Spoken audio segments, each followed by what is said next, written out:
kati kye twakutte abakozi baffe ne tubateeka mu groups 4 naye kye twakoze twaba mixinze ne tukwata aba Spark TV ne tubateeka n'aba NTV ne tukwata aba Radio KFM Dembe aba Print Monitor na East African kwegamba brands zaffe zonna twazitabise okulaba ng'abantu bonna babeera mu kimu one group. Omulamwa ogw'ekyo okulaba ng'abantu bali bakolera wamu bakwatagana kubanga ffe kundi yaffe okulaba ng'emirimu gitambula tulina kukola nga tiimu tetusobola kukyemalira nga department oba brand. Emirimu olumu gibeera so kwegamba gitumenya ni at least wojja wano you relax owummuza obwongo leero ndabye abantu abalina talent embadde simanyi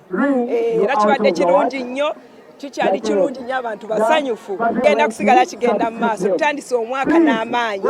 era gwe gwabadde omulamwa tutandika omwaka n'amaanyi bwe gunaggwerako nga kwegamba tukolera ddala wano mu kuzannya wano olw'okuba eki sports tugaininga physically fit obwongo tubushapeninga ate nga tubikolamu ne social capital okwemanya nti omuntu akolera mu byuro y'embarara amanya ati akolera wano mu byuro ye Fort Portal omuntu akolera mu byuro ye Busia amanya ati omuntu akolera mu byuro ya wa Hoima. Buli muntu alaba omuntu gwatalabangako naye nga ffenna tukola mu group mu company kireese okwegatta okwawamu